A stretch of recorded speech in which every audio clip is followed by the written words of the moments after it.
Yes.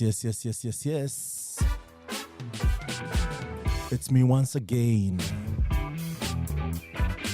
Michael Kemadi or MK if you want. I'm your host at Africa's Talking podcast known as Retold and Impact Masters podcast, bringing you movers and shakers in tech. And today, we're still in Kigali, Rwanda, a country of a dozen hills and many more digital economy, progressive mindsets, focus on youth, among as many other the leadership of this country is doing. And today, we're just highlighting about tech ecosystem here in relation to Africa's Talking.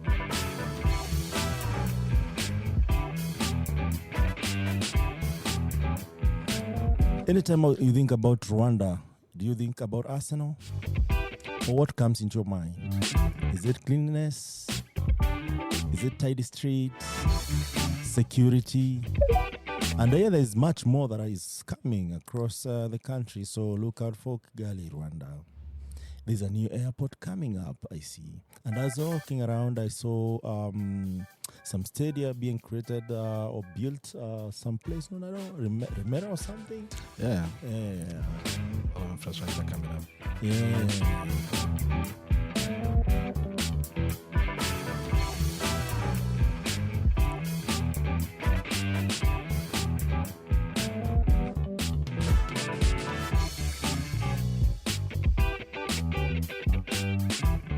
No, amongst many other things that are happening in Kigali, one of them is that the people are really good people. Don't take my word for it. Just make a point of visiting Kigali, Rwanda once in a while and see what is happening, because it's an exemplary country to be in Africa.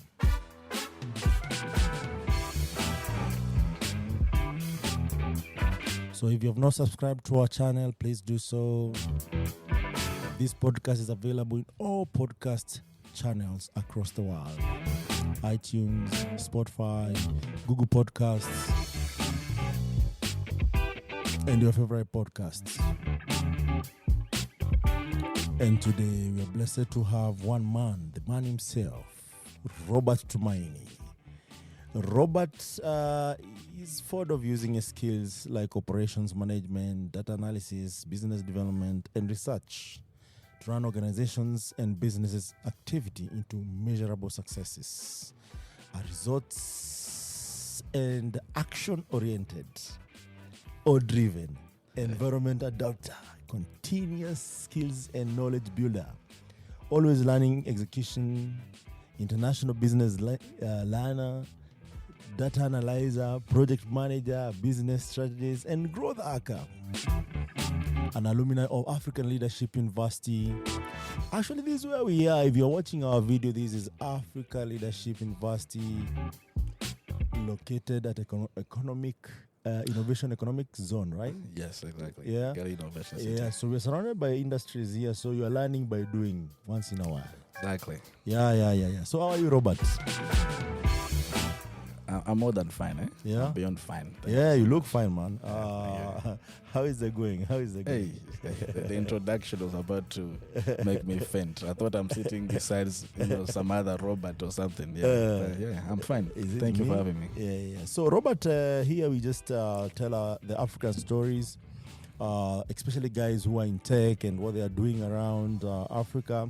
Right. And what drives this conversation is because our story has not been told for some time.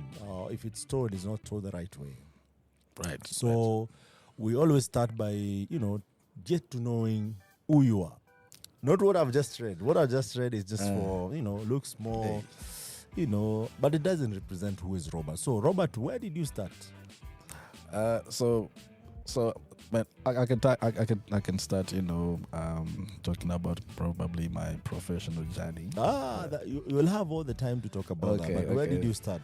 Where did I start? Yeah. So as an individual, as a person, who beyond the professional. Right. Where did you all start? So you're really getting to know me, basically. Right. So I'm Robert Tumaini, and my parents gave birth to me here in the middle of the town in Kigali, in a place called Muhima. Muhima, huh? Yeah. It's in a district called Nyarugenge. And but I grew up in a place called Majerajiri. It's the rural part of Kigali, the rural part of the district. And my childhood was fun. I was what you could call a quiet kid, but that gave me time to observe things and get to start early to get with what you'd call academia early. But yeah, I enjoyed my lifestyle, and from there I went to school like any regular kid. Yes. And I'm here today. I've gone to schools. Now I'm with the best in the game. Yeah. Robert, this is not your problem alone, and I've seen it with so many guests that I've hosted in that city. One of the things that I see them do is just brush off life.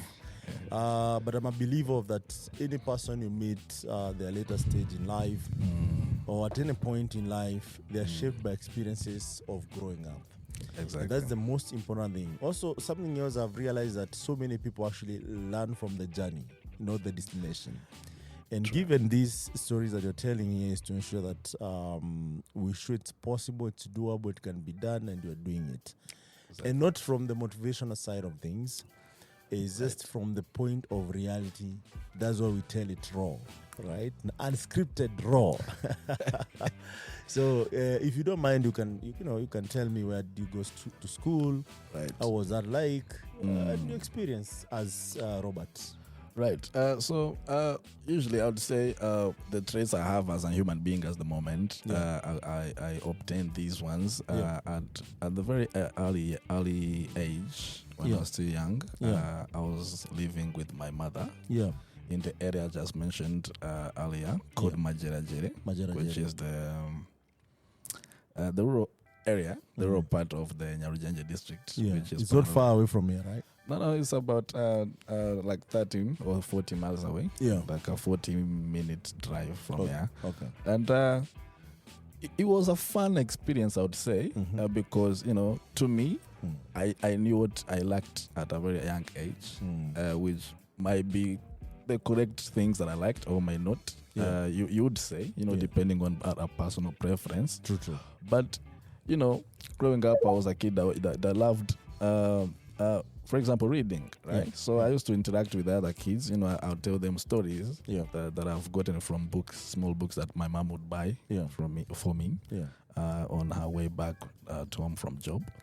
And, that shaped my love of being in the know, basically, loving to know what's going on, which is where the love of tech sort of built up, because I from reading a lot, you start picking interest, in different particular aspects of the reading that you enjoy the most.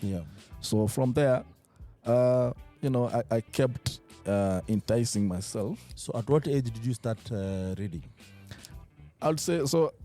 So this is funny story that my mom usually tells people, but I'm not sure if it's really true. But so she usually says that I started writing people's the people that were living in our household, and their names. I started spelling them as early as I was 4 years old. So I'm not sure if that's really correct, but let's go with that. So, but from there, but what I remember about myself accurately is that I used to like to experiment with things, right? So, for example, if I hear something new that I don't know, I would ask a lot of questions, maybe too many questions, just to explore and find out more. And from there, that's why I built up some passion and about different things though. Yeah. So I loved music. Yeah. Why? Because I used to use it as a tool to sort of give myself more information. Okay. And other people might have different media to acquire new information to their lives. Yeah. And for me, I loved content, like reading books, okay, like I mentioned, and movies. Yeah. And the funny thing is, as young as I wasn't really understanding what was going on in the stories. Because I was too young to connect, to understand what was really going on. Yeah. But basically, yes, I used those tools to sort of connect to the real world. Yeah. But of course, they were too sort of broad for me at my age. But I could pick a few things. Okay. So from there, people used to joke with me, like my aunt. Hey, Robert, you know too much. Please, take it bit by bit. Okay. You don't need to know that Russia is fighting with Afghanistan or something. Please, you are 7. Yeah. Take things more slowly. And take small bits that you can be able to handle. And from there, so I. But did you listen? Of course not. But they didn't like it. But later it showed its own benefits. Being able to love, knowing what's going on, and growing interest in tech. Because those are the books I started reading when I went to high school. To the same, it's the same area actually. Basically, I just graduated from high school, from primary school. I moved across the road to the school that was there. I would actually look at it through the window, and I was like, hey, so these are, the other kids are, being driven to other districts, and I'm here. Yeah. Just you graduate from here, and you just cross the road to the other school across the road, on the other side. I'm like, hey, this is unique. Yeah. But I enjoyed it. From there as well, I started picking some new information. Yeah. But I'll tell you, the first time I sat in a high school class. Hey, you went in primary school the same place? Yes, basically. From home to the primary school? Yes. So basically, it was just in the neighborhood? Yes, it was in the neighborhood. My home, my primary school, and my high school was in the same neighborhood. Not 5 miles of radius, basically. Yeah. Just yes. And so there's something I wanted to ask about. What was like the day-to-day activities in that area, or is still the same daily activities today? You mean for me as Robert, or maybe for the regular community there? Yeah, because I know most people do farming around in Rwanda, right? Yes. The people do tea farming. Yeah, true. Yeah. So what was it like in that? With the tea farming, so that's cash crops, kaka. That's not farming. That's cash crop. I'm telling farming. You, people are making millions from that. But yes, so farming is really, is what built Rwanda to where it is. Of course, plus other activities, that you've been able to read or hear about, like tourism and other things. But yes, we did farming, of course. Yeah. We are very, the average family basically in Rwanda. They do that. And we were not different. And from there, but in the area where I was, there was a mixture of, small trade. Like, you'd have like a shop, like a small restaurant, with affordable food meals that, the average individual can afford. Yeah. And also like a small pop-up shop in the neighborhood. Yeah, you'd sell sugar, flour, things like those, just to make ends meet and stuff like that. But we're happy. Okay. It was a community in Rwanda, I'm sure you've been able to experience around, but family and community is something that is very very promoted, and we make sure that we take care of that. And I've been able to observe that from my young age. Yes, but so if I talk about the daily activities, basically, or what the daily routines were, usually as kids, the kids, me and the other fellow kids that we were growing together with, usually all we did was go to school. Yeah. After that, we'd come back to our homes, and we help out with the home errands and other house activities, basically cooking, if you are old enough to be able to handle that, washing your uniform, making sure you know these things that as early as you can be. Yeah. Basically the regular kids things. But sometimes you'd have a hobby like maybe playing football with your friends, riding a bike, You sound like you're more in town than than in the village. No, it was actually... Because what I know about African village. So the village wasn't like too much of a village, if you will. But it was a mixture because there were people migrating from the middle of the city, from middle of Kigali to like other collective areas there, where they would like build similar houses in the lines. Here we call them umudugudu, where people are in sort of collected area and they are living next door to each other, so that different infrastructure and other means could reach them easily. Please talk more about that, because if you come to Kigali, even where I am right now, you can see even the way structures are built are more concentrated in specific places. Yes. Is that like the culture way of building?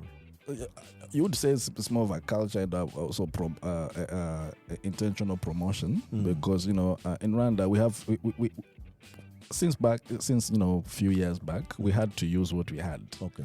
And the only way to achieve that was to join our hands and to match our efforts. And people understood this really quickly. And one of the ways to sort of get the neighborhoods developed as quickly as we can, but also efficiently, not rushing things too quickly, was to be next to each other. There are benefits to that, Kaka.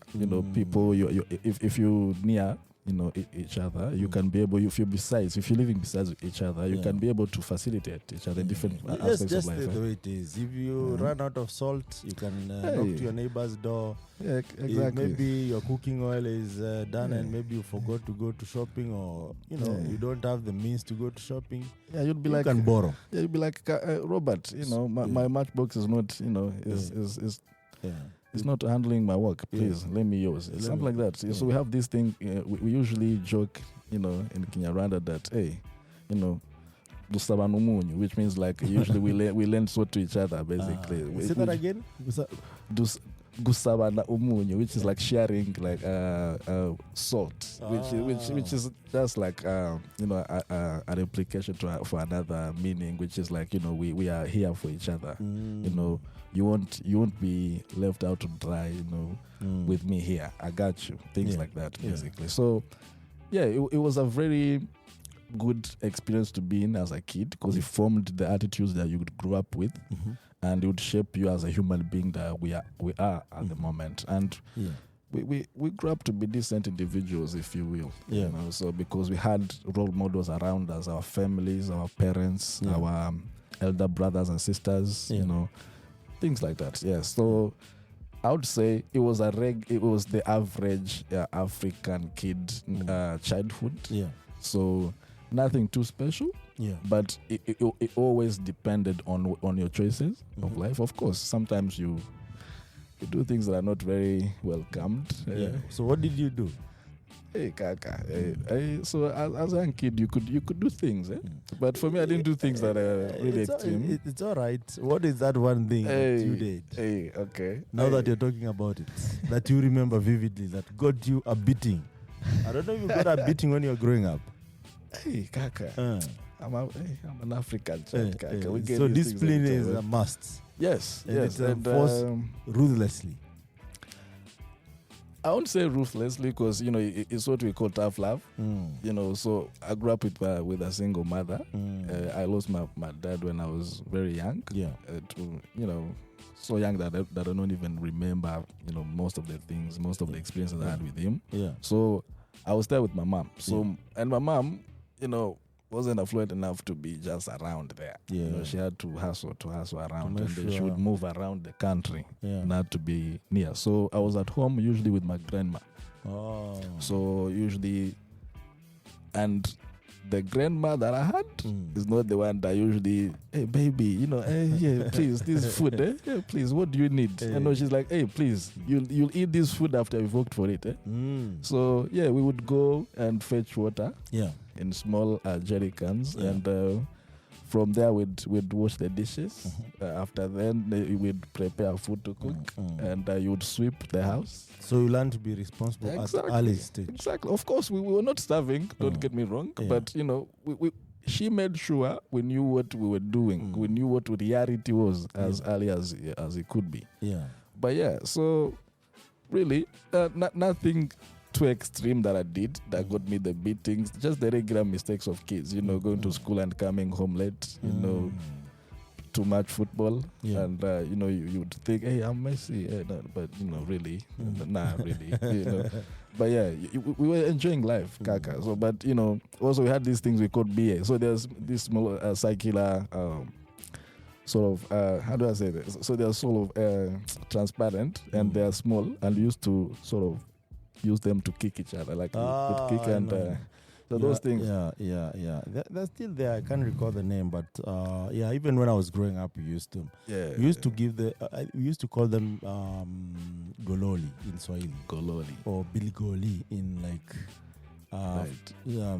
what do you like lugha ya mtaa. Like yes, lugha ya mtaa. Hey. So that sounds cool. I mean that's Swahili, meaning that it's a slang. It's a slang. It's like an idiom to something else. See, from Gololi, we call them bilgoli. Bilgoli. Or banta. So you say that, it sounds badass, but whatever. Yeah. No, people used to hit them. We used to use our I think second finger from the right. Oh. And it could crack. There are guys who are really good. They could aim from far, and when they hit it just cracks. So for us, we had some terms like you'd stand and you'd bend your other shoulder, but you'd stand and you'd like sort of bend your thumb. Kick it, okay. And the object would be in the middle of this giving knuckle. it a kick, right? Yes, and like this, and you shoot it with so much speed. And if you kick the other, they would say you've done what we call danje. Danje, which is like danger based. I don't something know really cool. I don't know what the logic was in this naming, but it was nice. It was nice, and we had fun doing this. And we had what we call dogoma. So that's why we'd line them like 3 or 4, and each player would line their own there. Yeah. And the more you kick out of that small rectangular thing, you'd keep them, which means you've gained another beer, and we'd have the king of the crew who had the most. So we'd carry around our socks and would stuff all those gained. We would call them we'd call them inga, which means a cow, but which usually it's just a member of those other objects that we had, So if someone hit the other, I don't know what to call them, but they're made of glass. Yes, basically. Yeah, sort of transparent with the little colors inside. So where we used to buy them is from these Indians. I think they used to import them from some place in India. Right. And I actually never knew how they were made until a week ago, for your information. Hey. I saw the process, and it's quite manual, quite wakali. Enlighten me, because So what they do, they break down the broken glasses. Literal glasses. Just the normal bottles, whatever. And then they collect those glasses. They pour them in a furnace where it's burnt until it's liquid. So that solution is poured through a tunnel, a small tunnel that ships or limits the flow. Right. So that is slower. Yeah. So where it goes, there is a mechanized limiter that cuts certain amount of that solution as it goes down to 2 big iron, which have cylindrical kind of spiral kind of stuff. Right. So once it goes there, that's what now shapes it. Or into a circular form. Circular, perfect circle actually. Right. But in this solution where it's just pouring, that's where now they had the color. So they actually literally add the color. That's the It's most quite a crowded part fascinating to me, 'cause, engineering like, process. Yeah, because sometimes they would like add like a very special, like a very particular shape, and you see that it was intentional. That it wasn't like something random. Like they would draw like a chicken or something. Yeah, like a face of someone. So that's how they do it. It's more of an artistic and also engineering process. I have a video actually I can share with you. That's I saw this on TikTok actually. Beautiful. And it was one of those moments I was like, wow. And it doesn't look like a fancy engineering process. Yeah. It was done by Indians. I don't know if Chinese do it or other people do it, but these particular people were doing it. Right. And what actually fascinated me, the person who was pouring the glass into the furnace was a lady. Okay, I would have imagined that. To be honest with you, it was the same thing for me. So I'll show you the video after the podcast. So you're saying some of these things are still, favorable to kids, still this time as well. I mean, kids are kids, and I don't know if that video was recorded recently, but what actually I learned from that process that if you're really willing to do some of this stuff, it doesn't matter your gender and stuff. That's the point. Exactly. It's just a matter of, can you really, can you show up for the position? Right. Yeah. But we'll get to know to that later. Right. So, Robert, you had a really nice childhood. So you transitioned to high school. Did you perform well in primary school? Hey, Kaka. That's what I wanted to tell you like a few minutes ago. So the first day I sat in a high school class, I would call it a unique experience for me. Yeah. Because the first thing I saw when I entered the class. So here's the thing. I went to school. I was not in a boarding school. No, the school was boarding, but for me I was a day student. So I would go home after all the classes are done. So one day. So we spent like a whole week, doing discovery, the onboarding us, showing us what the teachers are doing, who they are, to know their names and stuff like that. Yeah. Then one day I come back to school, and they have started, learning a few things, and they're drawing things. They're writing. You late? No, I wasn't, but you see, like here we used to have these the teachers. They would give one of the smartest kids in the class. They would give them their book of notes that you needed to take. Then they would go in front. Others. Yeah. Yes, they would write for others. The ones with the most beautiful handwriting that you can see. They used chalk or? Yes, chalk. Okay. It was, they couldn't give it to me because the letter T. One of the teachers told me it was like a guy who's removing tipping a hat. Their hat. Hey, I still remember that. It was that bad. Hey, Kaka. Now, see, now I'm thanking God because, I'm using a laptop and stuff. Things are improving. There's no hassle. If you give me a pen now, hey, you'd be praying for me after this. So, so I went there, and the notes were there. So we had to start writing. But the terms, the first thing I saw was the title of the program, the title of the lesson, and it was chemistry. If I tell you how I pronounced it, you'd faint, Kaka. Did someone ask you to pronounce it? No, but I was trying because, you see, I grew up trying to interact with things, trying to engage, trying to understand things. And it always bothered me when I didn't understand what a word meant. So let me tell you one example. When I was younger, just to bring it back to the childhood, we had a small shop and we had these sort of a yeast that we used to put in either in donuts or these sorghum beers. Yeah. And it was called Pakimaya. And in Rwanda, we have what we call ibihekane, which is usually a combination of different consonants, which pronounce a certain tone or a certain note when you're saying when you're saying things. Like, for example, if you connect N and S, it's called ants. Like, you'd pronounce that as. Like, for example, if you say insina. So you see, we have INSINA. Yeah. So the combination of those two consonants without a vowel at the end. So those are what we call ibihekane. So I was sitting there looking at this package of this yeast, and it had So I was so young. I was like 3 or 4. I don't know. I was still very young before I even started primary school. Yeah. So hey, listen, I was fuming out of my ears. I was like, so how do you pronounce Pakmaya, but it's Pakm? Who puts a K before an M? So I was fighting myself after like a week of losing like five kilograms. I asked my mom, Mama, what is this? She's like, no, this is not Kinyarwanda. Hey, from there I was relieved. I was like, hey, so so you see, like it bothered me to a point I had to ask. But, you grow up, you start losing interest in learning. But you see, I want to give you an example. So you see, I grew up as a very eager kid, and I wanted to know stuff. Yeah. So back to the day I was in high school. Yeah.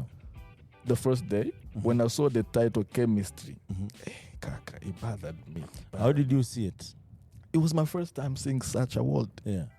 I didn't know what chemistry or whatever the word meant, and I couldn't even go past it to read whatever was under it. But did you pronounce it?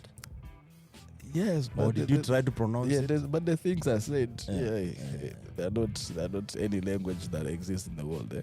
What did you say? It looks like you never forgot that moment. Yeah, I usually remember these things. But Kaka, what did you say? What do you really want to know? Yeah, for sure. So, not even for me, because there's someone who is where you are right now as you speak. Right. Yeah. So just to give you context before I tell you what, because you'll faint. So no, okay. So we grew up learning in a francophone system, French, basically. Yeah. Yes, we used to use French to get all the programs we're getting from elementary school to primary school. Yeah. Until the end. Then when we got to high school, we transitioned into English, which was quite a transition, basically. Yeah. And so we were sort of mixing these things in here and there, making all these mistakes and stuff. Yeah. And that's what I did. So for me, I tried to pronounce it because I knew it was because in French you'd call it chimie. I found out later. So I knew how to recognize which words were in French or in English, but still the French particles were still in me. So I connected. I was like chemistry. Yeah, so I mean, it's not that bad. But chemistry is chemistry something because I had seen the word, the verb try before. But you see, and this, it's good that you have even got the courage to say that. And this is pertinent among so many Africans, and there are a billion of us, whereby we feel bad when we do not talk someone else's mother tongue correctly, the right way. Right. But have you ever listened to them when they try to talk what we know as our mother tongue? Now that you say it, because it's really worse than what we try. The mistake we make looks like a child's play. It is bad. Yeah. Too bad. So and please, from today, yes, anything that was not your mother tongue. If it's not Kinyarwanda, I think your mother tongue is Kinyarwanda, right? Right. Please, you allow yourself to make mistakes and perfect over time, and there's no pressure. That's not your mother tongue, and you don't have to speak it. I saw this meme that really resonated with me. It was like, you don't owe anyone English. By the way, so it wasn't like Safet or something. They just mentioned a random word just to mess with people's minds. Like, you don't owe anyone English. So the word that ended the meme was so misspelled. Just to show that, guys, I'm free from this English grammar stuff. I can just say whatever I want, and no one is going to hold me accountable. There's no penalty to this. I can just say whatever. Because if you hear those guys, if they try to, mimic, or even try to repeat what you just said in our own mother tongues, it's difficult. It's a whole different story. Yes. Yeah. But I hear you. Yes. Yeah. So please, going forward, don't worry about those things. Now you're in school. How was that experience for you joining Form 1? I don't know if you call them Form 1 here or we call them Senior 1, Senior 2, up to 6. Senior, how was that experience for you? Did things improve? Did you now start focusing? Because I see also you have some background in entrepreneurship. Yes. What was that like? Okay, so for me, I'm not like the others that say, I started selling cookies and donuts when I was in high school. No, I was what I could call freely. This is me calling myself this. I was what I could call a dummy. There's this joke now that you mentioned back at home. That motivational speakers say I started a chicken business with a feather, right? Hey. So you know that kind of a person. Hey, and feathers was spouting, chickens were spouting out of feathers. I didn't do that. That alone can tell you a lot from that's just one statement. The only thing so you're just you're saying you're just another normal kid who was making all the mistakes, trying to understand things, but still self-driven by curiosity. Yes.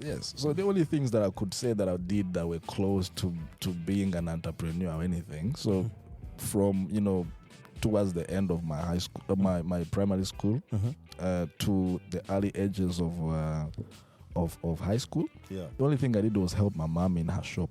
Oh, your mom had a shop. Yes, she had the small shop where I saw the Pac-Man thing that I talked about, and it was bothering me. I had to even turn it. Yes, to turn it so that I can't face the world. Yeah. It was messing up my mind. So no, I didn't do any entrepreneurship, but as I joined high school, I started, meeting other kids from other places because high schools here, they usually transfer you to other areas when you are a boarding student. Yeah.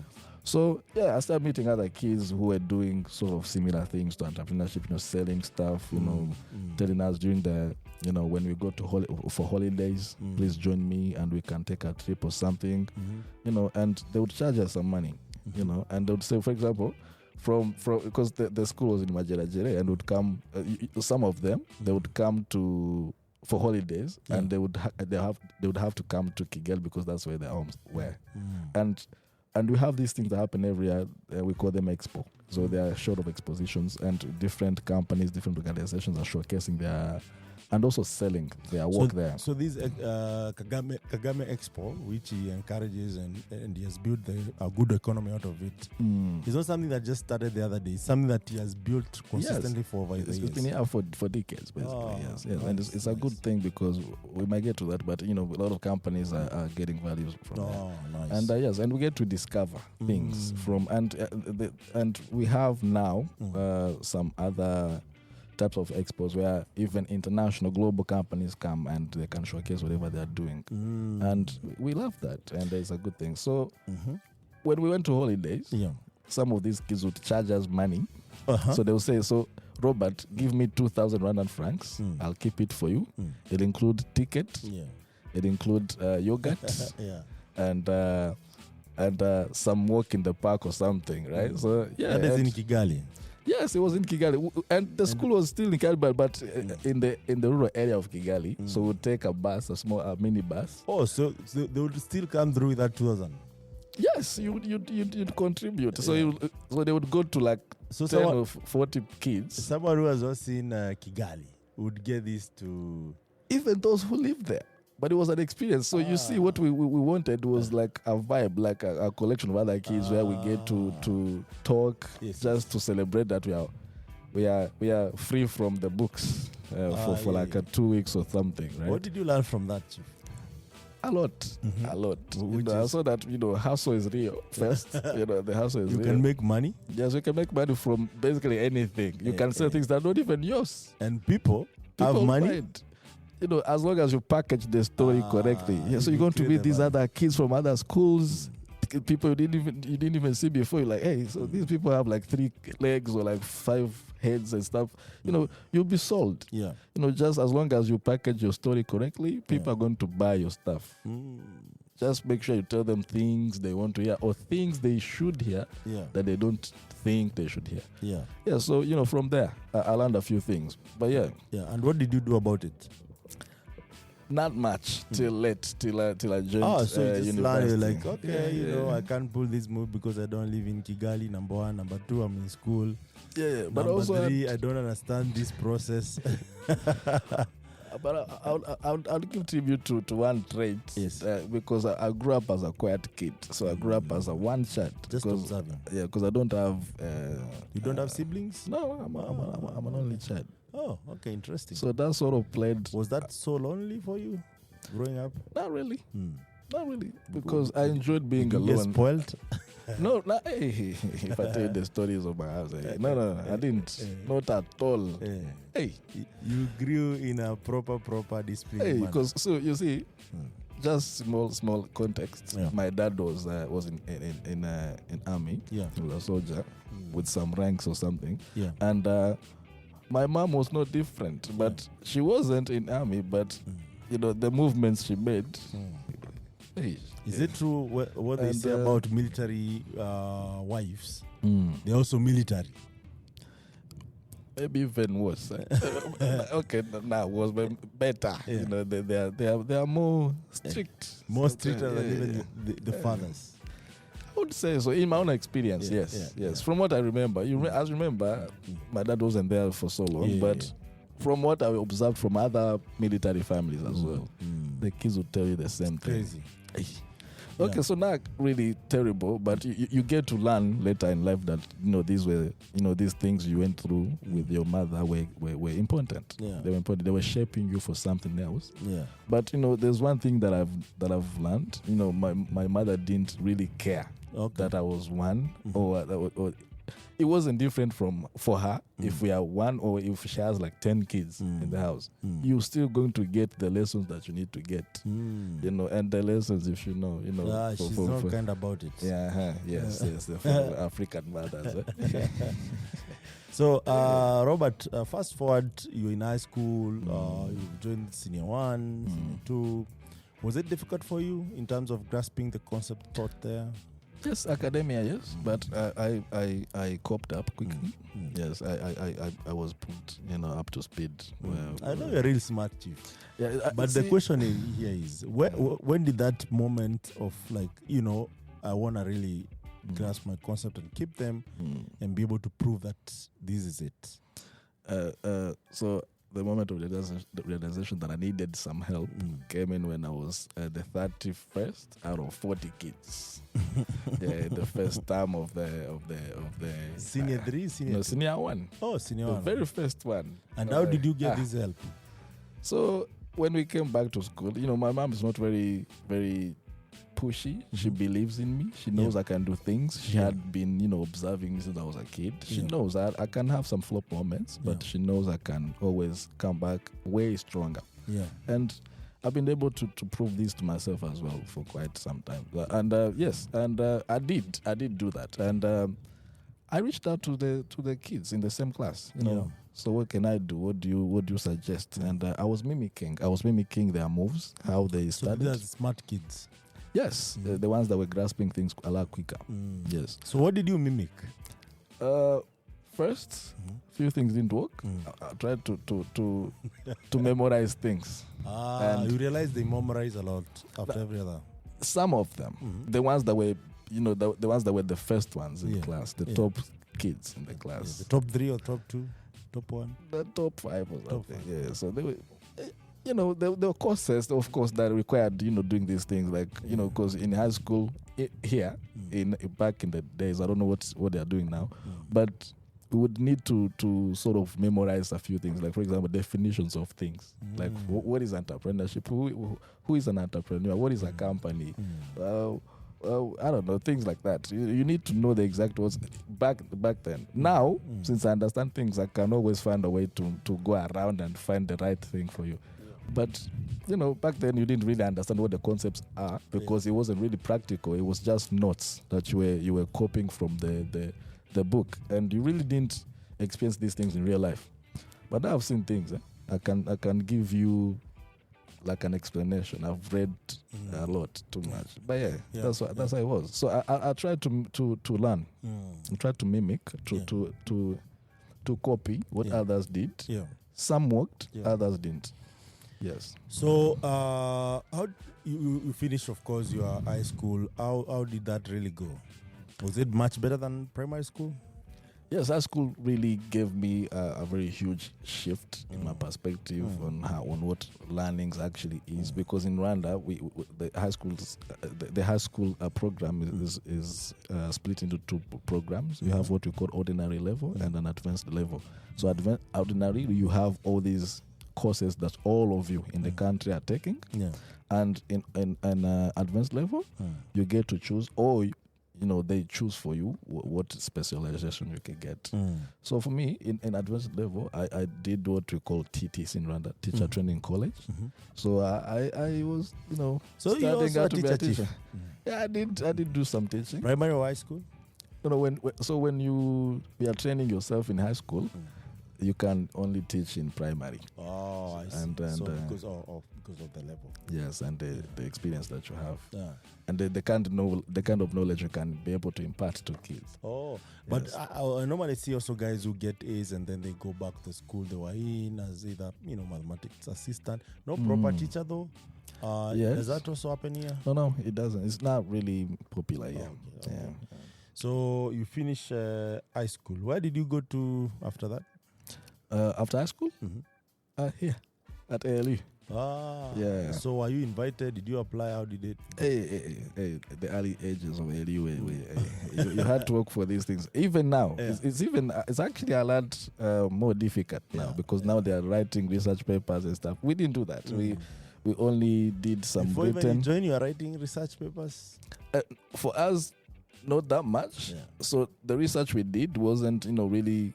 It didn't need to be proved. Yeah. Like you didn't have to take like months of collecting data and stuff. You could use other resources that already exist. Yeah. But now, now it's different. You have to write an original research paper, if I'm correct. Oh, Yes, okay. yeah. So for you, what did you do? Of course, we had to do exams, online exams. We had to apply, and you do English proficiency. They wanted to check your level of speaking and comprehending English, which I'm still struggling with, but God is good. We've been able to survive. Eh? You are struggling with English.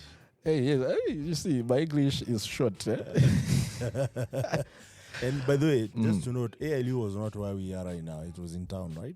Yes, it was Close to town, rather. Close to town, in a place called Kimihurura, right besides Convention Center, and another building called KBC, which is across in a building called Kigali Heights. Yeah. We had the whole floor, the second floor there. Yeah. So that's why you did all your ALU studies. Yes.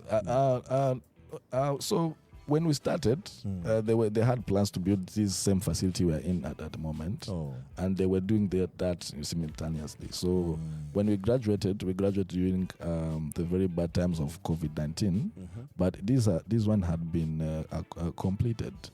So we came here for the regalias and stuff like that, and other clothings. We took some pictures for those who were able to get here. Others were back to in their countries, and.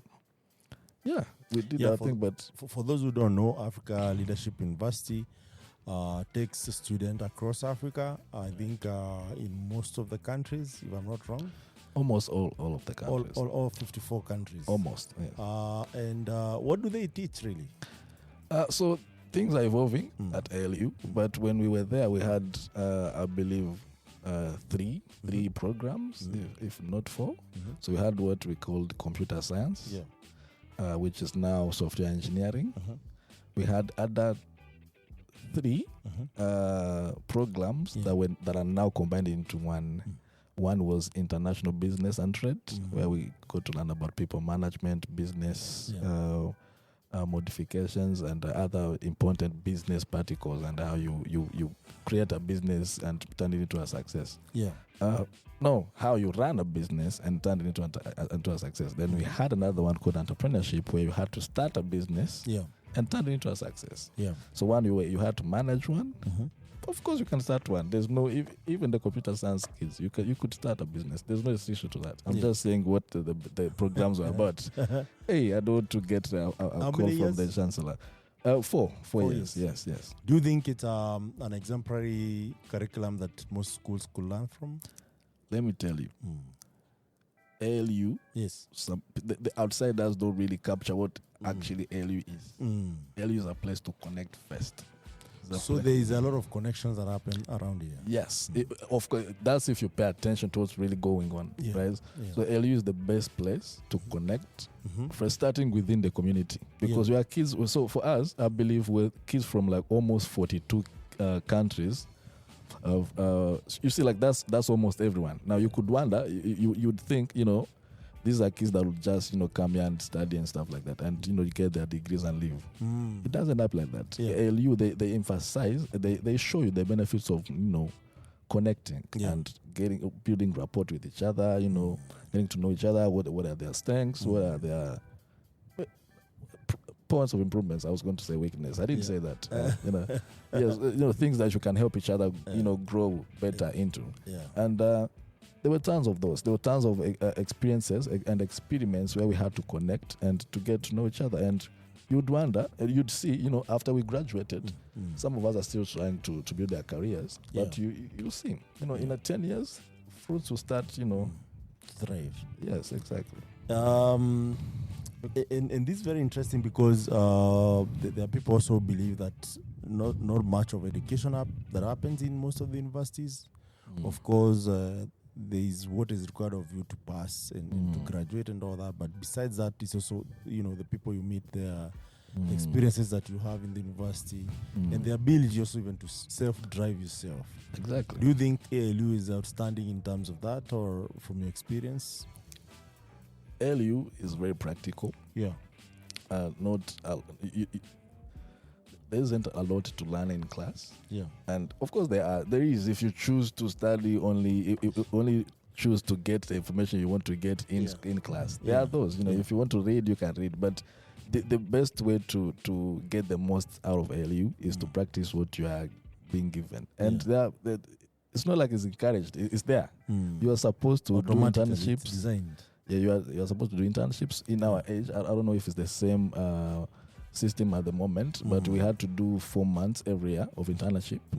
And so you see, you finishing your 4 years with 16 months of experience, which is a lot more than the regular experience you'd get in other average university, which was good. And from there, we got to connect as well from other people, even beyond us, beyond the community itself. So that's why people were able to acquire the jobs they are in at the moment, stuff like that. We grew a lot. Yeah. So yes, sounds interesting. So how many ALUs do you have in Africa? At the moment we have two, but we have other sister companies like ALX, which has other programs that are way shorter than what we have here, and we have what we call the Room, where they are telling stories of Africa, training professionals and stuff like that, and other different programs as well under the same umbrella where ALU is as well. Okay. Yes. So when you think about such a program, what do you say, besides even the networking and connecting the different people from Africa? Right. And there's something actually I'll ask about that, about these people, because when I've been here, I've learned a couple of things. Right. What is that one takeaway lesson that you got? Because I see even after graduating, you continue to be part of the school and helping them in various things. But before then, what is that one key takeaway besides the connections that you got from this university? So it's not to settle for less. So always thrive and strive for the hardest things, because those are the ones with the most rewarding rewards, if that's even English, right? So so we have this mantra in ALU where it said that you're supposed to do hard things. It's a mantra here: do the hard things, do hard things. So because you know why? Because the biggest bets are the ones with the biggest rewards when it works out. So please, and you have the resources to carry this out. Talk to people. You have the community here, people in over 30 countries. Imagine what you can do with that community, with those connections. If I want to start a company right now in Nigeria, I can call my friend Pelumi. I can call my sister Olua. So I have a lot of friends there You know, this from ALU. ALU. Yeah. And imagine which stadium in the world would you find over 30 nationalities all at once, except excluding the World Cup? Yeah. You know, I'm not sure. You know, I might be wrong. Please correct me if I'm wrong. But all I'm saying is it was it was quite an experience to have. Yeah. And staying with these people for 4 years, we get to learn. You get to learn from them. They get to learn from you as well. And you get to share these contacts, and you get to build this rapport. You get to understand each other to a point where you can even start things together. I've done that with some of my friends. We started some projects here where we made a little money. And it was quite an experience to learn how you can, actually connect with someone that, 4 years back you would even think you would be able to meet or even get to start things together with. So it was quite an experience. Yes. So you would say ALU makes African connection, especially with youth, possible? I learned more than that, but yes, that's one of the benefits of joining a university like this at this caliber. Yes, yes, and nice. And even so. Here's the thing, that we used to sit as the first intake of the university in Kigali, and because we didn't have any footprints to follow, like we were just crafting our own history, like no other program was before us, and the university was crafting. So you guys were the pioneer class that started. Yes, the class of 2017. Very nice. So what happened is we came to school in September. Some joined before. We had some other courses to take, usually in language, English, and other stuff. And from there, we kicked off the programs, of course. And we had what we called leadership core. Hope I'm not messing this up, but yes, that was the name of the program. And we had 4 courses to do. And without going into too many details. We got to a time where we had to go to the internships. When we came back, every one of us was saying how things are different. Like, hey, Gaga, I think I'm growing. I think I'm getting better. I think I'm not recognizing myself. Like, it had only been like months. Oh, and you would see that you've changed. You've improved a lot. And you would compare to what you've been able to see in other other. Your fellow kids, in other universities, and you'll be like, I'd still choose LU. If I was to even begin again, yes, I'd still choose LU because I'm seeing what I'm becoming and things I'm able to do. Not to brag, of course, because not everyone, not every smart graduate is from LU in Rwanda, but true. All I'm saying is if you use the resources available correctly, which were numerous. You'd see yourself improving and getting to be a version of a person that you would be proud of. Yeah. So at ALU, I understand also it doesn't come cheap, right? It has also been a place that has been taunted, like, even if you pay that much, which is much, it's not just that much, which is much. It still matches according to the experience of what you get there and the values and the way you view day to day. But do you think also that keeps away smart kids who otherwise would benefit from this? Right. So I want to speak to my experience. Yes. I can't speak for everyone else, but what I've been able to go through was that I won't say it kept anyone away because. For example, we had some products in place, like we had what we called ISA, which was income sharing agreement, where you could apply you'd call it a loan or something, right? So and you'd study. Some of us even had 100% of the tuition covered. So just make sure you're getting your academics, you're doing your internships correctly, you're doing your projects correctly. Just get the most out of LU as you can, and it wasn't based on how much you earn or whatever. Of course, if you chose to pay fully, it was pretty hefty. But for those who chose to apply for the income sharing agreement, of course, some cases are there, but most of us were accepted in the program, and we were able to get the education we wouldn't get otherwise. So but that's me. That might be me. So someone might have a different perspective. But to me, I don't think anyone was excluded. Basically, yes. Okay. That's a fair point. And as long as you are passing the exams of admission and you're killing it. Yeah. Basically, if you're smart enough. To accomplish what you're supposed to be accomplishing, and of course, even for those who were struggling with even language, they had a program called language support program, and I even interned in this program, and I know what was being done there. They were being supported. Everyone was included. It was inclusive, Kaka. Okay. Yes. Fair enough.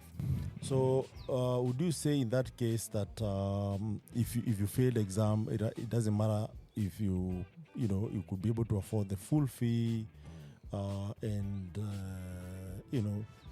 you qualified for the entry level exams, but eventually you fail, would you be expelled? What would happen? I'm curious to know about this. I don't think I'm the best one to answer this question. But you are part of the program. Yes, I was, but I won't say that. So the expelling would happen, but I didn't get to dig deep to know what was the cause. Yeah. But of course, there are other reasons to be expelled, like disciplinary conducts and stuff like that. But of course, I'm pretty sure every school has these systems where you performing too poorly, you can get expelled. I don't think it would be unique to ALU. Yes, no, I mean, the reason why I'm asking is because I know some of these cases happen whereby someone actually came in really qualified, but eventually, a lot of things happen and they're not performing anymore, right, no matter which effort that are provided. So I just wanted to know how ALU, but of course these are discussions that we can continue to have, of course, and even with the ALU itself from the management side and what plans they have in house. Right. But fast forward, Chief. Did you work for? Is it Yoko between your gap year? Did you have a gap year? No. A gap year in between the university program. No. I started and finished the whole thing. I didn't have the time, Kaka. I didn't have the patience to come back. If I went, I went. So this Yoko, were you working still while at ALU?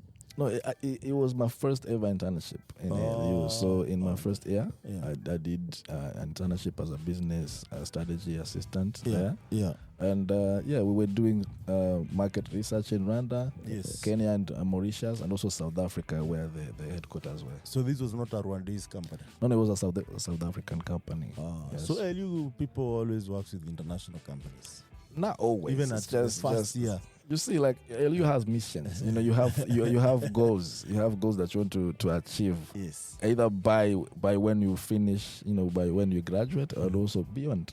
So it was my goal to experience different markets and how things are done. And I got lucky. I got the chance to join Yoko, which later blossomed into a very great company, which is very influential at the moment. So I loved the experience, and the people there were nice, a lot of support, and many things to learn, because that's the first time I ever started selling things in person, door to door, which might sound, like things that, like practices that might not scale, but it shows you how you need to build, how you can be able to build a real love for a brand.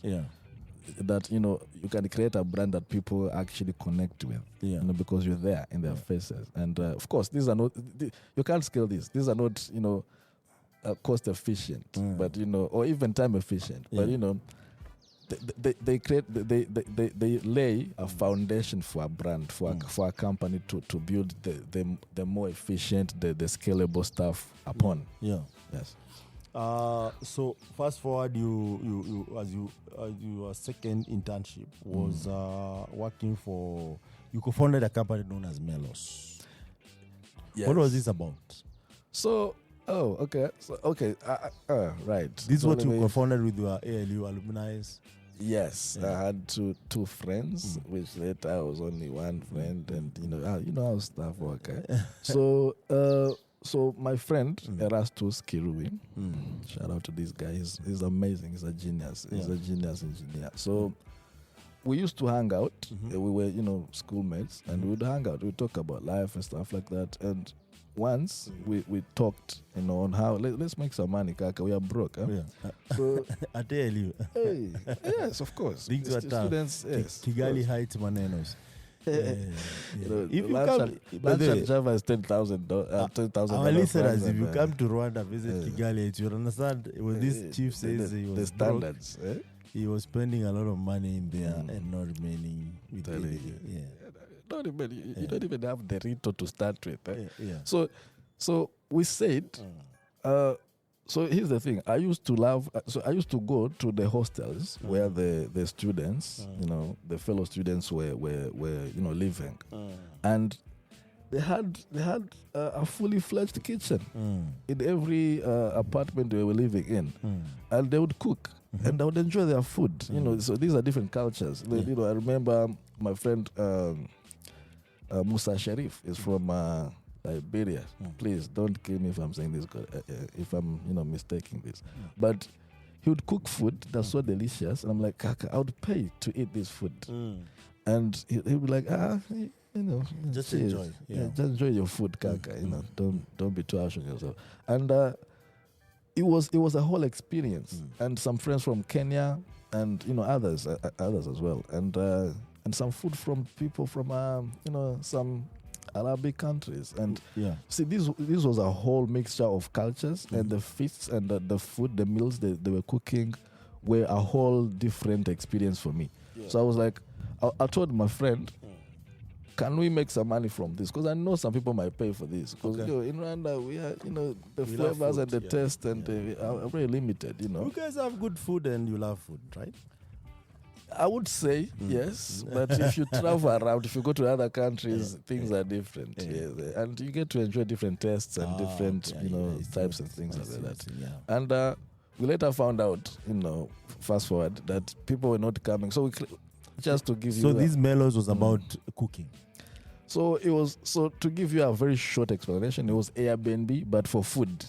Oh. So you would book, you'd have an interface where you'd book a meal and you go dine with a host in their home. So if you're catching this very quickly, it's not about food basically. It's about a community, people meeting each other, dating and all that. Hey, I see. But why did it fail? I think that's a good model in Rwanda. Yes, but I think we were wrong with timing because we started in around somehow to the in the beginning of end of 2019. If you see what I mean. So around August, September. But now now that I think about it, after this podcast, ask me about that specific experience, because there's someone else who is building it in Kenya and is here with me. Now, if you had to share around that idea. Yes, I had to share with one of our colleagues, Graham Mwanga, and it was like, hey, so let's find some money and start this thing. And when I was in Nairobi on boarding for the company I'm working for, but we did this. People loved it. Now for food, of course, food is good. We love food. But people wanted to meet others. And that was the most loved, most preferred feature. We saw that people were, so we had this small thing where you had like a title, your name, and 2 sentences about you. And we would monitor which pages people are spending the most time on. And they were not spending the most time on food, on the meals, on the menus. They were only spending time on other people's profiles. And it showed us that, the culture here is still instilled, as much as we'd like to deny it, but people still love each other. People are innately good. People want to know others. Even after all the bad shit you'd go through with others, you still want to be a good person innately, internally. So that's what we found out. But, how did it fail, you asked? The timing. So we started in 2019 and early 2020, you know what happened. Yes, but people also the regulation also, it's difficult getting the approvals. So RDB, which is the business issuing entity in Rwanda. And it's even hard to ensure people's safety and people are people. Yes, but Uber was able to do it, and Airbnb and other companies curated. Sure. And, yeah, you are right. But of course, even Uber as a business has its own challenges as you speak. Of course, even Microsoft goes down sometimes. So all I'm saying is, every company has own problems. You're quite an entrepreneur. You see, I'm not trying to put shit to any other business. All I'm saying is, the reality there's nothing is perfect out here. Yeah. We can always get, the chance to try out things and get guidance instead of, getting shut down, If you're trying something that sounds interesting and you are convinced that it's interesting and you are getting feedback from the actual users that this thing is interesting, there should be a system in place to support you, not to verify you. Hey, Kaka, you bring things that we don't know here. True. How are we going to track our, things like, I understand, of course, there are concerns, but the approach shouldn't be, hey, stop this.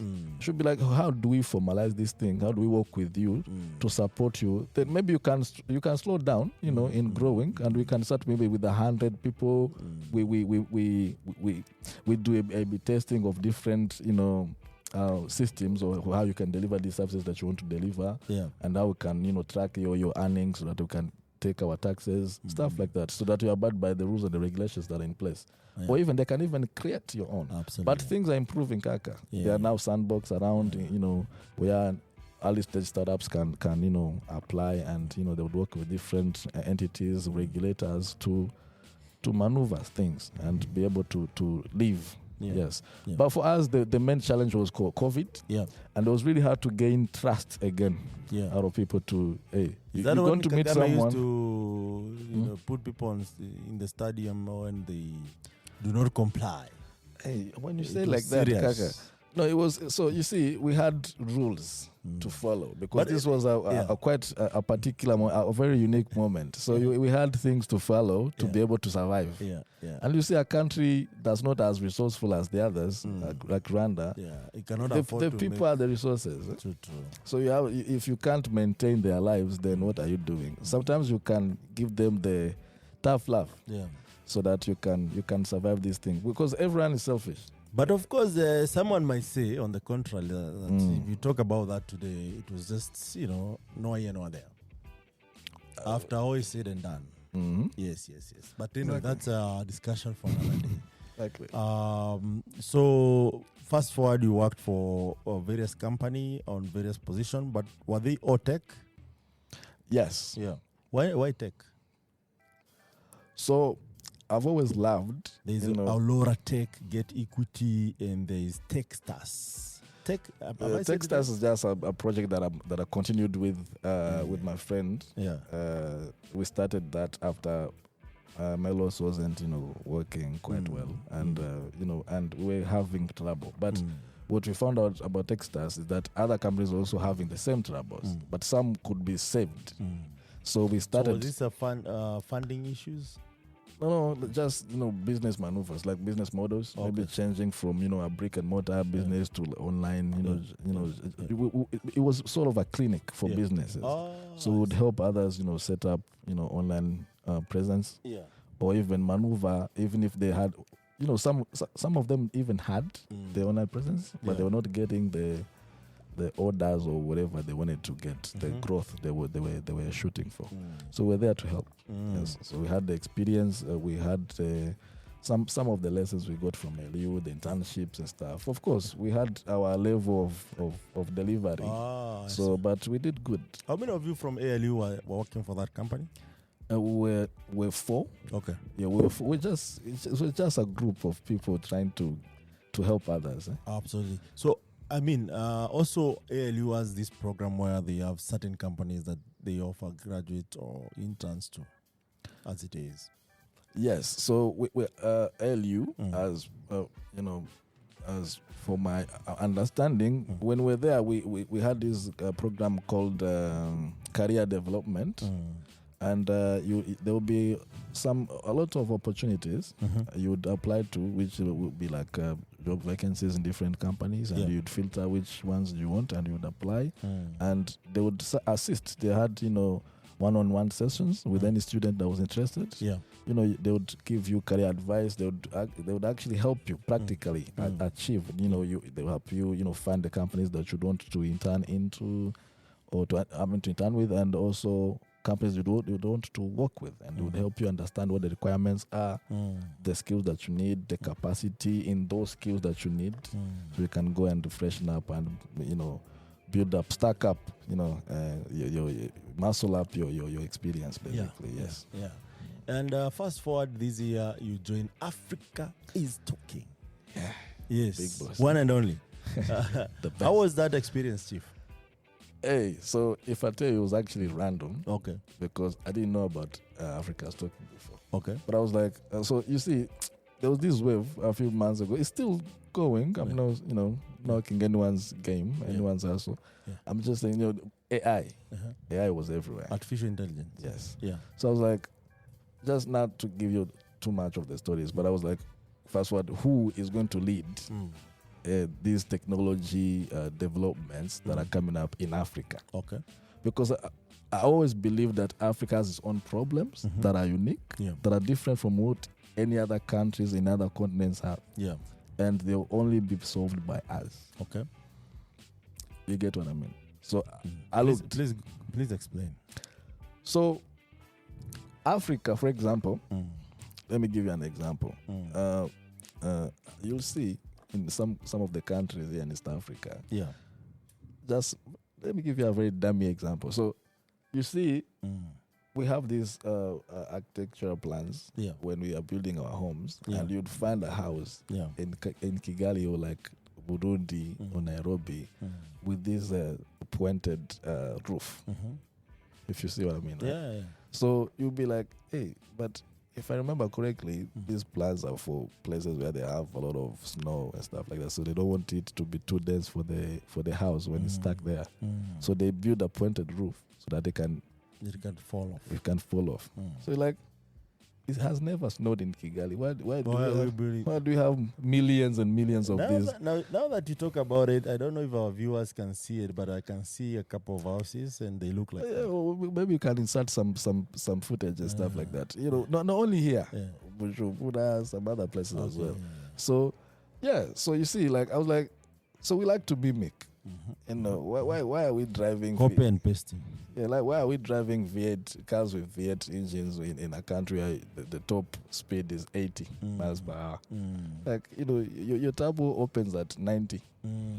What are we doing? Sense. So you're just buying it to conform with others, just with the norm that you're rich or you have the money. The good cars. You see, all I was saying is we need to open our eyes and see that we and think for ourselves. We can only solve our own problem with our own solutions. Yes. Don't do things because others are doing it. Yes. You know, find your own zone of excellence and use it to solve the problems that are around you. Yeah. Just don't go the routes that others are going just because they are doing it. And that's what's cool. Yeah. You know, look into the future. What's going to happen? How can you get ahead of these? How can you be in the driving seat? Or how can you join those ones that are already in the driving seat and you join forces and you learn and you grow with them? Yeah. And, you know, things go well, you succeed. Yeah. Life is a bet itself. So you always bet on yourself. But because whether you do little or whether you do a lot, it's always the same effort. Yeah. So you choose whichever you want. So how did this connect with the Africa's Talking? Exactly. So I was looking at this. I was like, so in the future, for example, I was seeing these updates on LinkedIn, you know, people saying, hey, you know, I might not be, I've been an engineer, a software engineer for the past 10, 15 years. Yeah. And I'm not sure if I'm going to be, you know, doing this in the next 2 years because of the pressure, the latest developments that are coming up in AI and stuff like that. That AI is gonna take their job. Yes, of course, everyone was frustrated, you know, in their own area. Yeah. But you know, for me, I was like, so I can complain or I can get on board. You know, yeah. So of course, things happen, trends happen, but I was seeing the level, the depth of disruption that AI was bringing, and I could see that it wasn't something that's going to fade away just like that. Yeah. With the stories of NFTs, these are very controversial things, very sensitive to some people. So sorry, guys, but yes, some people minted these things and they went to almost nothing. Yeah, even negative value. So I was like, let me find a place where I can educate myself and join forces with others. I can bring what I know. Yeah. And others can also bring what they know, and we can share knowledge. And I can build up my muscle. Yeah. And be able to be ready. Ready. And I'm glad I did. I'm having a good time. Yeah. So what is the future of Kigali and Rwanda in general in relation to what Africa Stocking does and the tech ecosystem around it? Right. Yeah. So just to backtrack, Africa Stocking was created out of the love of software and creating solutions for Africa that actually make sense for Africans. Yeah. And that's what we are championing for. And I'm seeing this happen, in near future where we keep solving problems for local companies, specifically in Rwanda. Yeah. We are partnering with a lot of companies and all of entities in here in Rwanda to be able to give out, to launch solutions that actually make sense for the widespread problems, challenges, stuff like that. So I see AT being the business pioneer in that area, where we give out, where we launch solutions that actually make sense and are actually solving real problems without importing business models and business maneuvers from other countries. We start from here. We build with our own army of developers here, and we launch stuff that makes sense. Yes, that's kind of fascinating. So as we come to an end, if I was a developer, what would you tell us? I'd say, please get on board as quickly as you can. Things are moving quickly, and Africa Stock is going to be in the driving seat. And at the moment, all over Africa, we have over 140,000 developers in our community, and we are the most engaged developer community in the world.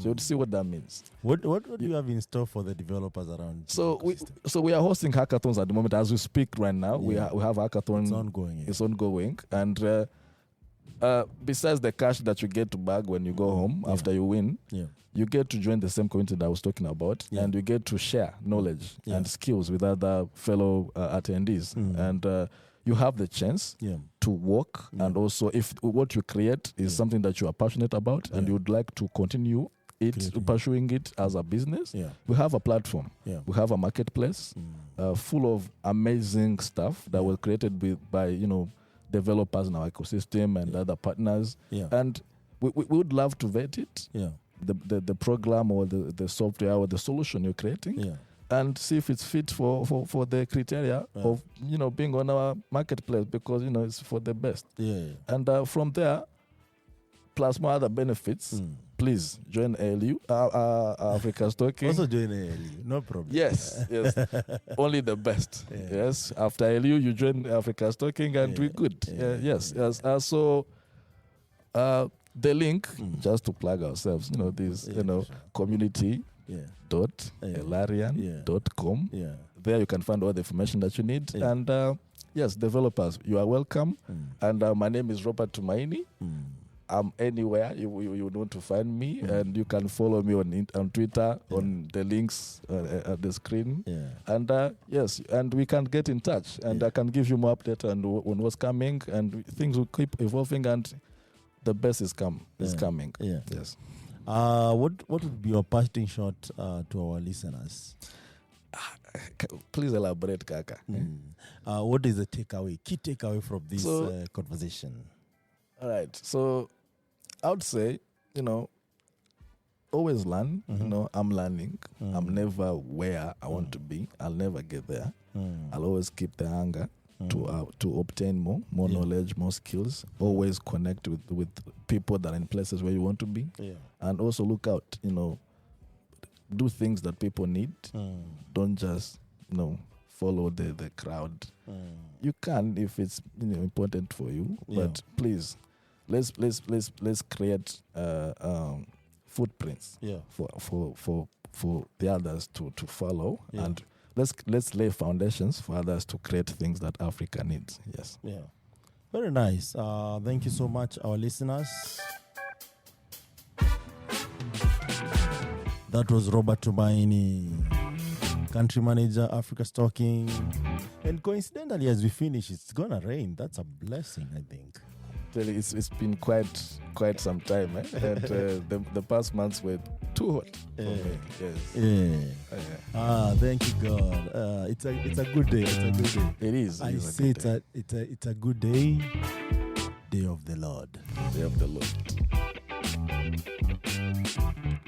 And as usual, I feel like we should conclude with the African proverb. And our proverb today, which is a surprise me, Kaka. Word of the wise. Right? Word of the wise, unless you call out, who will open the door? It's more of like a question, but it's a proverb. Exactly. And what it means is that most entrepreneurs do it yourself first. Simply because they want assurance that things will be done right. The end result must reflect their vision. And truth be told, it's hard to trust others with your vision. Right. Especially when you are just getting started. However, when necessary, you must ask for help. The vision is counting on it. You won't receive help unless you let people know that you are in need of their assistance. And when you ask, doors of opportunity usually open.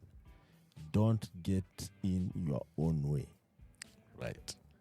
And this actually reflects the community spirit that Africa Stocking is approaching the developers with, whereby if you're stuck, if you feel like you don't understand, they're a developer, across Africa that could actually solve most of your problem. And by the way, another thing that maybe most people don't know is that most of our questions or concerns by the developers, right now, over 70% of them are solved by developers for developers.